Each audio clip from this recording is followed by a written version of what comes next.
Mermelada de moras, de Jordi Siracusa. Relato inspirado en una bella y homónima canción de la Ronda de Voltaña. A los pueblos olvidados y a los que se tragó un pantano. Mermelada de moras. Amar no significa ver que todo es bello en la persona amada, sino descubrir que ella es la belleza.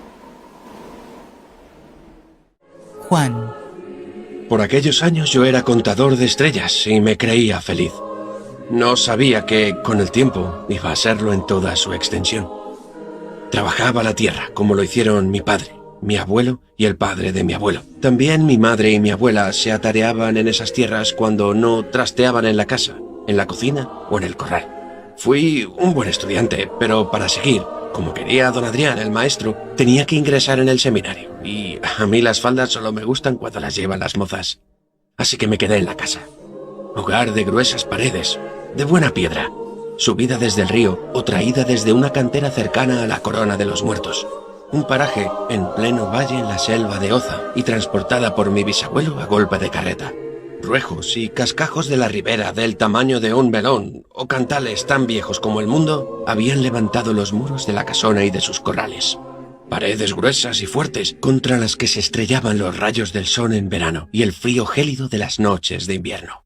Me aseveraban los mayores, mientras dormitaban y se arrugaban al sol del mediodía, que el futuro estaba en la ciudad. También don Adrián, con las palabras de un antiguo pensador griego, y para disuadirme de continuar con la vida de mi padre y mis ancestros. «No es posible bañarse 2 veces en el mismo río», me repetía. «Y si las aguas cambian, ¿por qué no los hombres?» Y empecé a pensar que, a pesar de sentirme feliz, poco porvenir tendría si permanecía toda la vida en el pueblo. Pero cuando abril llegaba ya se me había pasado la sed de aventuras. La Val, de hecho, se abría la vida. Las aguas del Pirineo, después del deshielo, bajaban tortuosas y muy frías y llenaban la cuenca y las pozas donde bañarse con los amigos. Nada tan sonoro como el eco de las risas y del chapoteo entre el silencio de las cercanas cumbres. Nada tan rico como las sopetas de melocotón y vino que hacía mi madre. En aquellos años me sentía feliz porque confundía adolescencia con placidez y futuro con lejanía. Tenía casa y hogar, amigos, bosque, Pirineo, cercanos valles que descubrir y la biblioteca de la escuela con permiso de don Adrián. Era rico sin jamás llevar una peseta en el bolsillo, salvo en fiestas, que disponía de un duro para mí solo. Era creso porque los bosques, las aguas y el cielo me pertenecían. Era habitante del valle por el día y contador de estrellas por la noche, tumbado en el prado sobre los remendados pantalones cortos después de una cena de tortilla de patata. Todo cambió cuando los pantalones se me quedaron demasiado cortos y el valle se volvió aburrido de puro familiar. Y tuvimos, mis amigos y yo, que hacer kilómetros para ver mozas en las fiestas de los pueblos vecinos. Y ya no bastaba el duro. Y tenía que llevar, envueltos en papel de estraza, los zapatos del baile, ojo, no te los manches, y sustituir las alpargatas antes de entrar. Y descubrí que no era ni rico ni creso, que era eso que llaman gente humilde, a pesar de tener el bosque, las aguas y el cielo. Y supe lo mucho que ganan, pero lo poco que cobran, los contadores de estrellas, los labradores y los pastores. Lo duro que era cuando padre se ponía malo, madre nunca enfermaba, y que los habitantes del corral comían cada día, fueran o no fiestas, y que a pesar de trabajar todo el día, seguía sin llevar una peseta en el bolsillo, salvo los 5 duros cuando iba al baile, y que cuando contaba estrellas, allí en el prado, se me escapaba a la mente a los muslos de La Pilar, de Gala, de Iguacel, de Neus o de la forastera del último verano. Solo una cosa no había cambiado: las sopetas de mi madre con aquel vino grueso que teñía la taza. En aquellos años yo creí ser feliz y luego descubrí que la felicidad va por tiempos y por momentos, como las volutas de humo que cambian con un soplo de viento. Me planteé irme al este, donde ataban a los perros con longanizas y hablaban parecido a la lengua del valle y donde ya habían recalado muchos de nuestros vecinos. Tanto era mi deseo que la llamada al servicio militar tuvo ese destino tantas veces presentido. Nunca imaginé que, por aquellos lares, llegaría a alcanzar tanta dicha. Tampoco que, en ella, sería desventurado.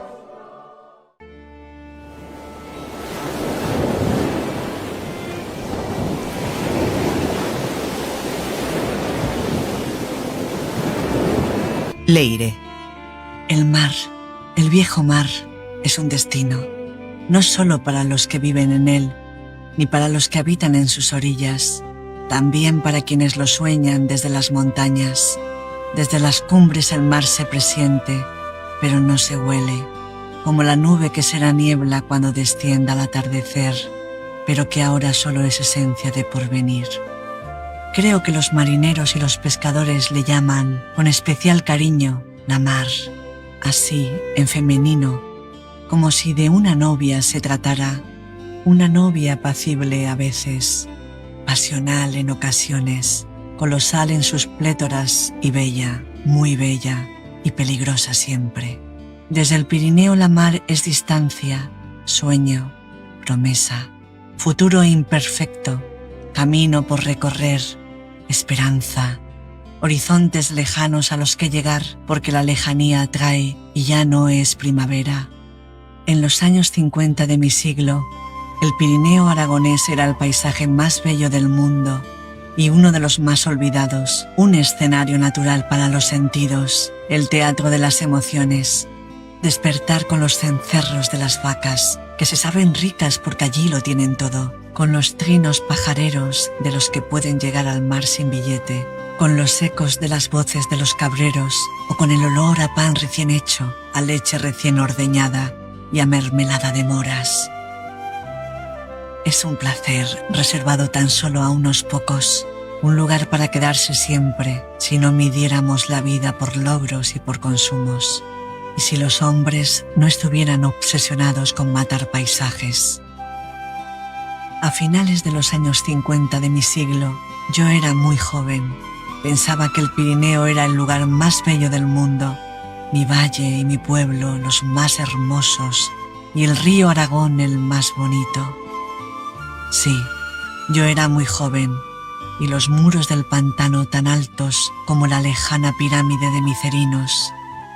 Las fértiles tierras del valle quedaron anegadas, las casas hundidas en el fondo y el balneario termal, del que habían vivido media docena de generaciones, sumergido hasta que no pudo verse.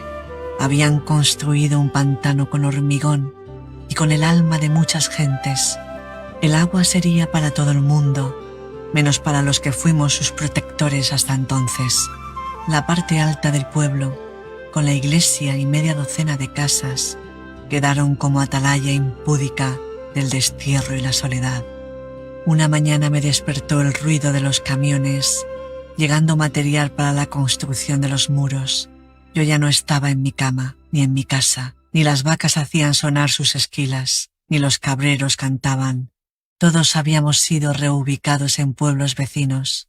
Una hoja robada por el viento del norte se estrelló contra mi rostro. Llegaba el otoño, solamente los pájaros seguían trinando y en su melodía me parecía escuchar: vete al mar, vete al mar. Al despuntar de los años 60 de mi siglo, dejé mi valle y me fui al mar.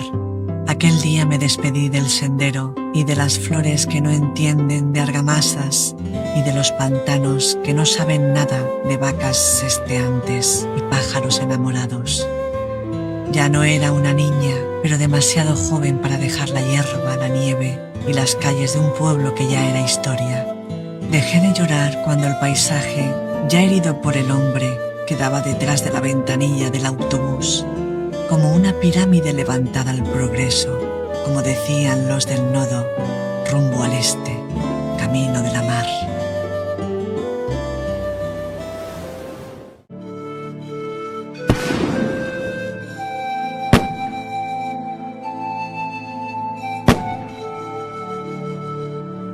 Verbena. La luna está impaciente por salir. El verano se asomará esta noche. Mientras tanto, el sol permanece quieto. No quiere marcharse, aunque ha sido su jornada más larga. La primavera languidece triunfante. Es solsticio. Como los layetanos, aquellos paganos que vivieron en la ciudad antes de que tuviese nombre, había que celebrar la llegada del solsticio de estío. Será esta noche, noche de verbena, noche serena que se prolongará hasta el día de mi santo. Pero antes he de bailar con la muchacha más guapa de la ciudad. Lo presiento. Querría ser el mejor bailarín del mundo. Sería maravilloso poder deslumbrarla. Pero ¿dónde está? La calle se ha vestido para la ocasión. Farolillos de colores tintinean movidos por una ligera brisa. Los músicos afinan sus instrumentos lanzando acordes sin sentido. En una mesa han extendido suculentas cocas de frutas confitadas, crema y piñones. Sonrío al recuerdo de mis años de niñez y al vértigo de mi primer viaje para jugar al soldado. Hoy, esta ciudad es mi patria, porque mi país, mi valle, mi hogar y mi pueblo han quedado lejos. Y ahora mi alma pertenece a este lugar. Esta misma tarde he ayudado, como muchos vecinos, a colocar los farolillos y banderitas de países imposibles. No lo contrasto con nada. Aquí empieza todo y aquí acaba la nostalgia. Feliz, presiento que me quedan muchos caminos por andar y poder ver llegar otras primaveras y otros veranos. Suena, un tanto desafinada, la primera canción. Las parejas toman el centro de la calle. Yo la espero a ella. Sé que vendrá. Busco el milagro y el prodigio llega. Érase una vez una hermosa muchacha de ojos grandes y boca perfecta. Un sueño hecho de piel de melocotón, como las sopetas de mi madre. Allí estaba, frente a mí, sonriendo a la vida. ¿No me conoces?, dijo, como si fuese posible olvidarla. Pero lo cierto es que no la reconocía pese a indagar impaciente en los recovecos de la memoria. Se rió. Yo permanecí mudo, mirándola interrogante. Tu valle y el mío están tan cercanos como nosotros ahora, dijo. Entonces recordé a una niña de largas trenzas en una de las visitas al pueblo de mi madre. Una cocina de paredes encaladas y un bote de mermelada de moras. ¿Le iré? Ella sonrió de nuevo, asintiendo. Hablamos del trino y los olores, de las piedras que envuelven sueños, de la ternura, de las montañas y hasta de las brumas del paisaje.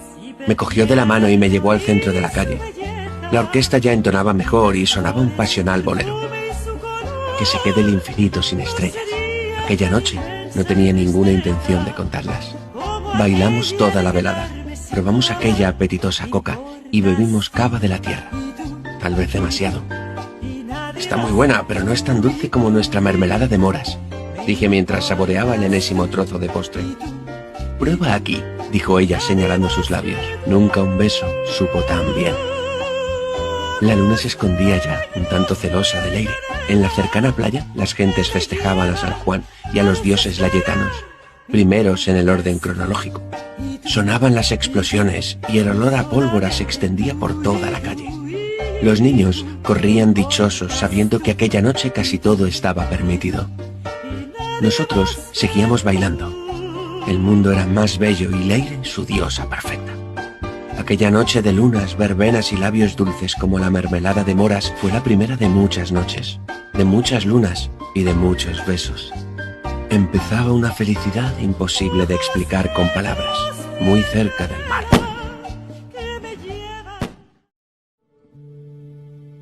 Dragones y princesas. Él me regaló una rosa y yo le regalé un libro. Era San Jordi en Barcelona y San Jorge en nuestros valles. No se cumplía un año desde aquella noche de verbena en una calle llena de farolillos y banderas de países todavía por descubrir. Yo conservaba el regusto del exceso de cava en la memoria y Juan el sabor de mis labios. Saben a mermelada de mora, decía a cada beso. En muchas esquinas de la ciudad había un cartel con el caballero de la blanca montura lanceando a un dragón, y en las pastelerías dulces de chocolate con el mismo motivo. Paseábamos por el claustro de la Catedral de Santa Cruz y Santa Eulalia, gótico de hacía 600 años levantado sobre una iglesia paleocristiana y una basílica románica de más de 1000. Habían visto tantas cosas sus paredes que ya de nada se sorprendían, salvo de la ingenuidad de las gentes. En el patio del claustro, la fuente cubierta de musgo lanzaba su interminable chorro hacia el cielo, acribillando a la luz con miles de gotitas que levantaban pequeños arcoíris. Los pececillos de colores que navegaban en la poza se disputaban unas migas de pan que unos niños les lanzaban. Las 13 ocas blancas, recuerdo de los 13 martirios de Santa Eulalia, esperaban su pintaza a la sombra de los magnolios y de las palmeras. ¿Por qué el dragón tiene que ser malo?, me preguntó Juan de improviso. Vacilé. No me dejó terminar. Él únicamente pretendía enamorar a la princesa. No suponía que un bruto viniera para atravesarle con su lanzón, dijo. No supe qué responderle. Había mucha razón en su argumento. No debes preocuparte, dragón. Tu princesa solo te quiere a ti. Él lanzó una quimérica llamarada desde sus ojos verdes como el musgo de la fuente, y sonrió. Los rayos del tibio sol se colocaban entre los capiteles poblados de extrañas criaturas. Un olor a incienso nos invadió. Desde aquel día, él fue mi dragón y yo su princesa. Él quería comerme, y yo lo deseaba íntimamente, aunque me obstinaba en ofrecer cierta resistencia, como un canto a una adolescencia que había terminado con aquel beso con sabor a moras de una noche de solsticio. Sin embargo, el silente eco de mi pecho pedía pertenecer a mi amado, y en la siguiente noche de San Juan cumplimos nuestro anhelo mientras buscábamos un trébol de 4 hojas embriagados por perfumes de verbena. Pueblo seco o poble sec, como prefieran. Pedirles a 2 pirenaicos de frondosos valles, donde el agua brota en miles de fuentes para mostrarse clara y transparente en cientos de arroyos, que inicien su vida en un lugar que se llama pueblo seco parece un sarcasmo. Sin embargo, teníamos que empezar nuestro viaje en común en algún lugar asequible de la gran urbe.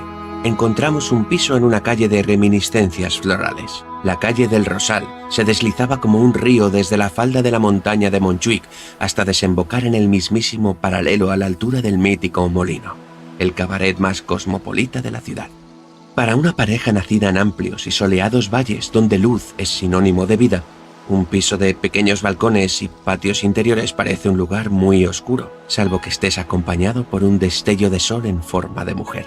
Un regalo constante para el enamorado, que no precisa de grandes horizontes cuando lo que más ama está junto a él. Tímidos rayos se colaban por la estrecha calle, repleta de geranios y bugambillas a pesar de su rosáceo nombre.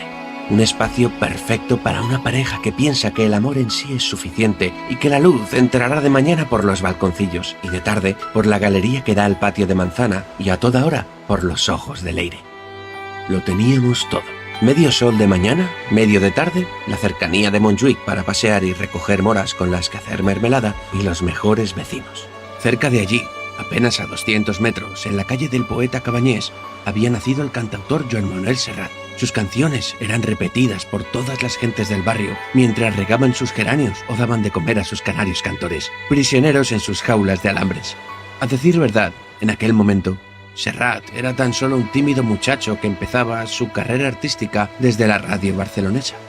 También por la zona habitaban las cupletistas y bailarinas del Molino, del Apolo, del Arnau, del Victoria, del Bagdad o del Barcelona de noche, incluidas las parranderas del barrio. Todas y todos desfilaban cada atardecer camino de los cafés conciertos del Broadway barcelonés. Nuestra calle en los 60 no tenía salida. Se estrellaba contra la falda de la montaña y por tanto apenas tenía circulación. Los niños jugaban libremente y los maletillas hacían sus pinitos sobre los adoquines imaginando tardes de gloria, hasta que el cielo vespertino les cerraba la plaza. Amor, maletillas soñadores, niños, parranderas, flores y canciones. Todo en una calle. Y en el Poble Sec, muy cerca de una avenida de intenciones cabetianas diseñada por el padre del ensanche barcelonés, Ildefonso Cerdá, y justo por donde pasa un paralelo terrestre, latitud 41 grados 22,34 norte. Un lugar mágico.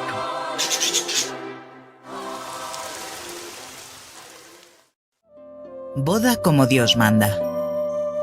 En aquel tiempo las bodas eran por mandato divino, o eso decían los curas. A pesar de que Juan militaba en la CNT y presumía de libertario clandestino, tuvimos que satisfacer a nuestras familias. Su pueblo era el lugar más indicado, puesto que el mío solo existía en la memoria, y su iglesia ya era una reliquia asomándose al pantano. Aprovechábamos unas vacaciones de agosto y consentimos con gusto que nuestras madres lo organizaran todo. La casa de mis suegros seguía igual que en nuestra última visita, flotando sobre un prado al final de un camino que moría frente al portón de entrada, con ventanas recuadradas con pintura blanca y un par de grandes chimeneas circulares con remates cónicos. Nos casamos en el monasterio de San Pedro. Así, a principios de los 60 de mi siglo, firmamos nuestra unión, a unas sabiendas que para amar no hacen falta documentos, ni partidas de nacimiento, ni bendiciones apostólicas. Y aquella noche, tendidos sobre el prado de la casa de chimeneas cónicas, bajo las estrellas que Juan había contado tantas y tantas veces, envueltos en el dulce ámbar de la mermelada de mis labios, concebimos a nuestro primer hijo. A veces, cuando acojo entre mis brazos a mi hijo mayor, recuerdo la fragancia de aquella hierba y del lejano lugar de nevadas montañas donde el mar es tan solo un presentimiento y un deseo. Antes de regresar al este visitamos mi atormentado pueblo. Las aguas, escasas por un verano seco y caluroso, dejaban ver como un esqueleto al sol parte del antiguo balneario termal. Las aguas sulfurosas se abrían paso entre la escasa profundidad y permitían su disfrute como un melancólico recuerdo de lo que fueron y nunca volverían a ser. Algunas ovejas pastaban ajenas a la historia, rebaños obedientes a los intereses de los de siempre, como repetía Juan en sus momentos de exaltación revolucionaria recordando a Francisco Ascaso, ostense como nosotros, enterrado en el cementerio de nuestra montaña de Montjuïc, en otras verdes campiñas donde ya no se escribe el futuro, y todo aquello que fuimos o creímos ser se redacta sobre lápidas de mármol o de piedra. Sin embargo, cerca del lugar del eterno silencio crecen zarzas y moras, y tal vez alguna de las que recolectábamos en las laderas de Montjuïc para hacer mermelada llevará consigo parte del espíritu libertario de Ascaso.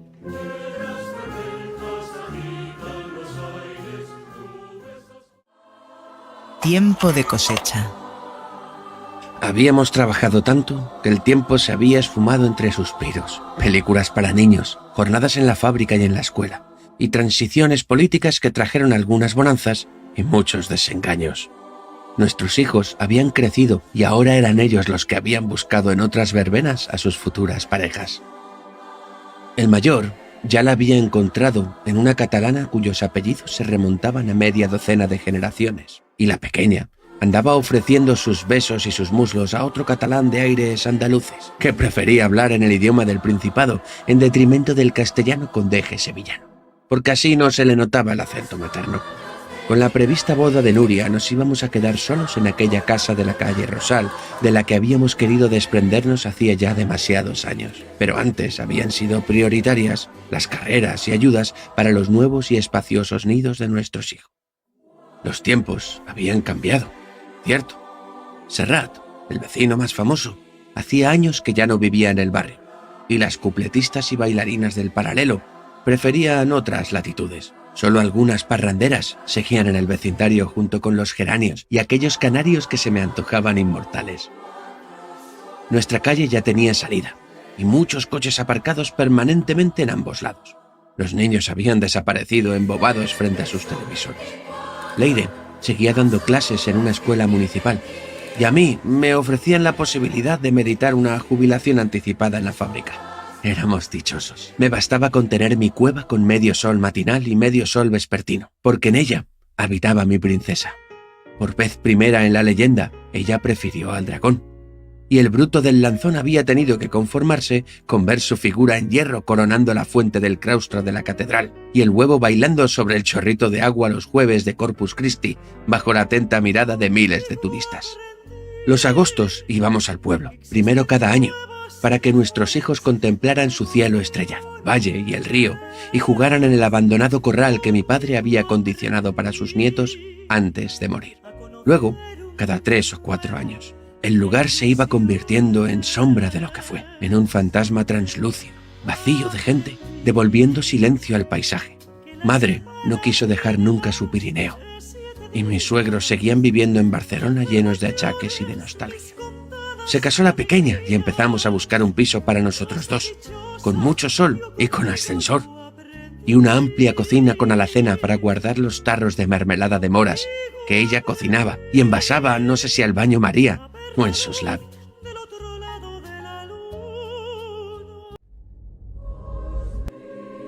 A mediados de los años 90 de mi siglo cambiamos de piso. Nos fuimos a la parte alta de la ciudad, pero no a territorios de la burguesía, sino a una zona de clase media. Me costó dejar la calle del Rosal y la montaña de Montjuïc, cada vez más hermosa, y el mágico paralelo cada vez menos bohemio. Ya éramos abuelos. Chorche tenía un chico y una chica, y Nuria una niña, a la que llamaron Ona. Por eso de la integración, a la familia andaluza de mi yerno les parecía un nombre de saborío. pese a estar lleno de sal mediterránea. Tampoco mi hijo y mi nuera se quedaron atrás. Consintieron que la niña se llamara Leire, porque era una virgen pirenaica, pero al niño le pusieron Jordi. Anduve tan atareada con el nuevo piso que mi dragón no hacía más que lanzarme llamaradas con sus ojos verdes. Era tiempo para descubrir nuevas libertades y para adornar la terraza desde la que se veía otra de las montañas que acunan a Barcelona, el Tibidabo. Nuestro nuevo abastecimiento de moras lo reencontramos en un parque cercano. El laberinto de Horta era un jardín otrora clásico de fisonomía italiana y más tarde romántico, que se remontaba al siglo XVII. Había sido propiedad de un noble catalán que utilizó el recinto para sus correrías amorosas y las de sus invitados, sobre todo en el simulado laberinto de cipreses que ocupaba su parte central y en el que los caballeros, nobles e incluso un par de reyes persiguieron a señoras y a cortesanas para luego perderse entre los recovecos perfumados por las camelias o bajo los tilos y los cedros para estar protegidos de inoportunas miradas merced al follaje. Mi primera visita a tan sugerente lugar se remontaba al 2º aniversario de nuestra boda.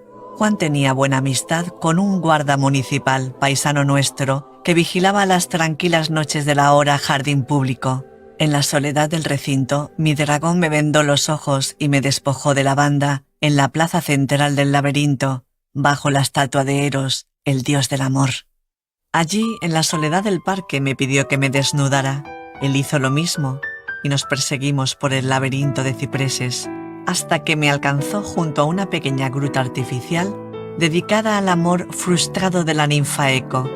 Hicimos el amor como posesos, mientras la pequeña cascada de la cueva cantaba su melodía acústica bajo unas estrellas tan cercanas y luminosas como las de nuestro Pirineo.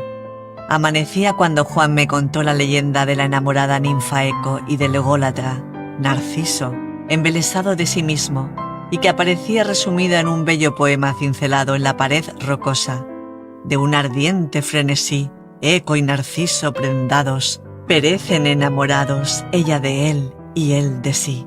Nosotros sí compartimos destino y futuro con nuestro amor. Sabíamos que los dragones no se consumen en flores blancas de centro amarillo, ni las princesas se quedan atrapadas entre montañas para repetir incesantes y eternamente el nombre de los caminantes. Ahora por fin había llegado nuestro tiempo.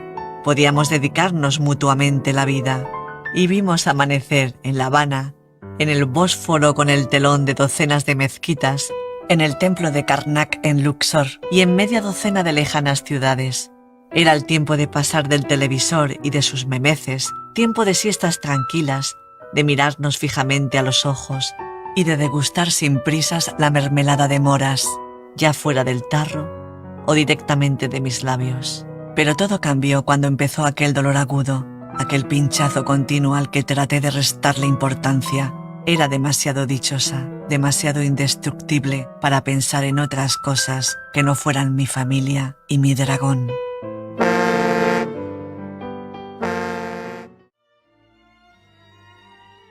Atardeceres. Empeñado en ser feliz, no me di cuenta. No me di cuenta de sus angustiosas fatigas, de su rechazo a la comida, de su inapetencia por todo. Le propuse nuevos viajes o ir al Pirineo para las vacaciones, para romper las soledades forzadas de mi pueblo y pasar por el suyo para escupirle al pantano. No quiso, por primera vez no quiso ir.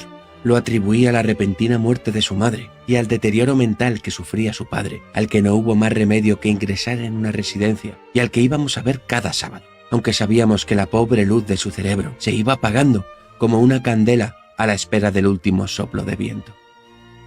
Acudimos al médico. El doctor nos habló de reumas y del síndrome del nido vacío, pero yo sabía que nos sentíamos amorosamente liberados de las obligaciones para con nuestros hijos y había llegado, al fin, nuestro tiempo. No era ese el diagnóstico correcto, no. Cada atardecer la veía marchitarse y un dragón que se precie jamás debe consentir que su princesa se esconda en el fondo de la cueva. Insistí en volver al galeno y que buscara otro dictamen en lugares más carnales que en los síndromes y en las depresiones. Sin creer en ello, tuvimos que aceptar el resultado de aquel maldito análisis. y empezamos a luchar contra el hado fatal que no sabe distinguir a las princesas felices. Acepté aquella oferta de jubilación anticipada para estar más tiempo con ella.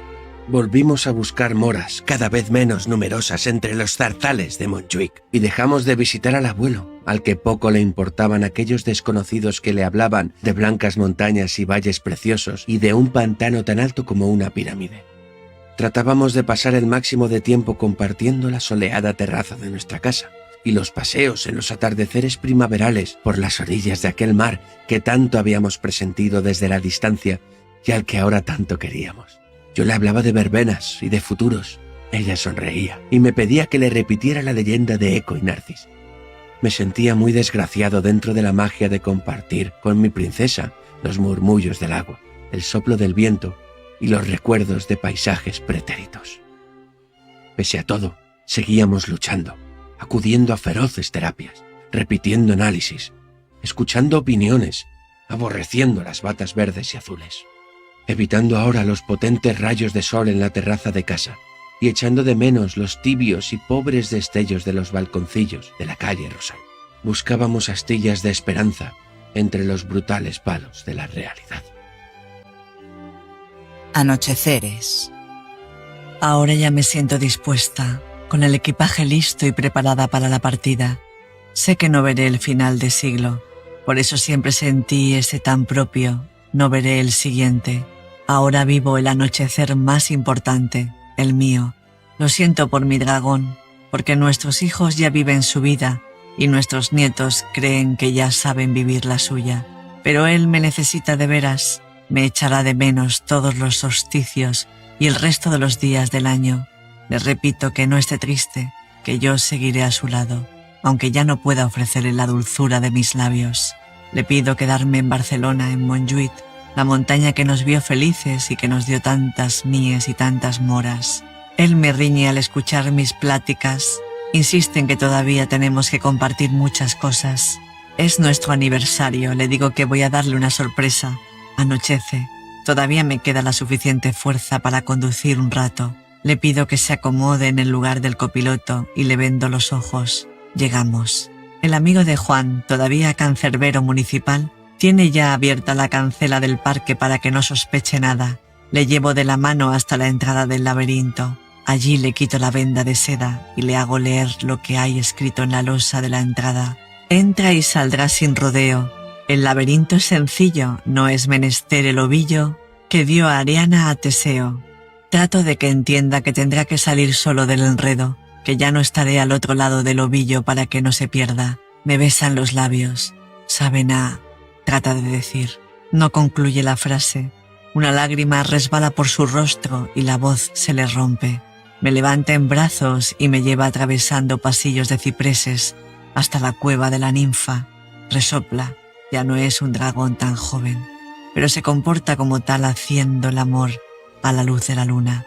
Gimo de placer y de sosiego porque sé que será la última vez. Al postrer año de mi siglo morí, lejos de mi valle y de un pantano que me cambió la vida. ¿O fue una verbena? Mi alma, como aquella iglesia del viejo pueblo, espera. Ella, una resurrección, yo a que venga mi dragón a rescatarme de la nada. Soledades. Las cosas han cambiado mucho. Mi hijo Chorche quiere ser Jordi y mi nieto Jordi quiere ser Chorche y regresar a Aragón, hacer el camino a la inversa del que yo hice hace casi 60 años. Mi hijo quiere que vote al nuevo partido de Convergencia, mi nieto que me haga de la chunta. Yo les repito que soy ácrata, anarquista hasta la médula, que no creo ni en las banderas ni en las patrias, solo en el género humano. Soy un barcelonés nacido en el Pirineo aragonés, un dragón sin su princesa, un mendigo de la felicidad. Mi hija vigila que no me atiborre de mermelada porque tanto dulce, a mi edad, puede derivar en diabetes. ¿Cómo decirle que la mermelada de moras me recuerda a su madre? Hoy es domingo, domingo de fútbol, y mi hijo barcelonés, profundamente nacionalista, junto con mi yerno, barcelonés y convencido independentista, irán juntos a ver al Barça. Gritarán todo lo que no se atreven a gritar a sus explotadores y a los que se esconden detrás de las banderas para robar al pueblo. Ni se acuerdan de sus raíces aragonesas y andaluzas, ni que mamaron leches pirenaicas y tartesas.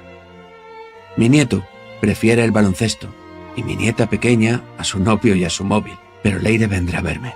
Hablaremos de su abuela y de los valles de aquel pueblo tragado por las aguas, tan cercano a Navarra y al monasterio que lleva el nombre de ambas. Luego se irá. La veré andar deprisa desde la terraza, en dirección al metro, con los mismos pasos largos que tenía su abuela. En las horas de insomnio me siento a escuchar música, porque leer me cansa la vista. Canciones de Serrat, y con toda seguridad aquel pasional bolero de nuestro primer baile. No dejo de preguntarme qué pinta un dragón sin su princesa. La añoro más que a cualquier cosa, más que a cualquier lugar, más que a cualquier recuerdo. Estoy solo de la peor forma que se puede estar, rodeado de gente, y no lloro porque ya he llorado todo, aunque sigo contando estrellas. Agosto. Hoy es nuestro aniversario.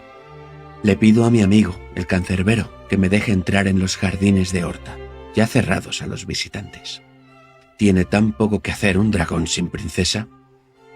Me mira comprensivo y complace mi deseo de viejo solitario. Él también empieza a serlo. Me paseo por el laberinto en busca de evocaciones y estrellas para contar. De la nada, entre brumales, calcando el milagro, aparece Leire, tan joven y bella como en aquella primera verbena. Suena lejano un bolero. Y que pierda el ancho mar su inmensidad. Sonríe. Te esperaba, me dice. Intuyo que podemos empezar de nuevo, que ni el tiempo, ni las células locas, ni el caballero del lanzón pueden con nosotros. Las estrellas han escuchado mis ruegos. ¿Y ahora cómo volvemos a casa?, me pregunta, un tanto inquieta, impresionada por el prodigio. La abrazo tiernamente y beso sus labios, tan dulces como su mermelada. En taxi, le respondo sin dejar de sonreírle. Un extraño cielo nos envuelve. Parece que en un instante de magia el mundo se ha detenido y el aire huele a moras silvestres. Llega radiante la mañanada. El dragón, triunfante, levanta en brazos a su princesa y cruza la puerta del laberinto. La belleza es el momento mágico del sabor de un beso. Relato escrito por Jordi Siracusa. Narrado por Tania V. Cózar como narradora, Juan Carlos Castañeda como Juan y Pilar Folgado como Leire.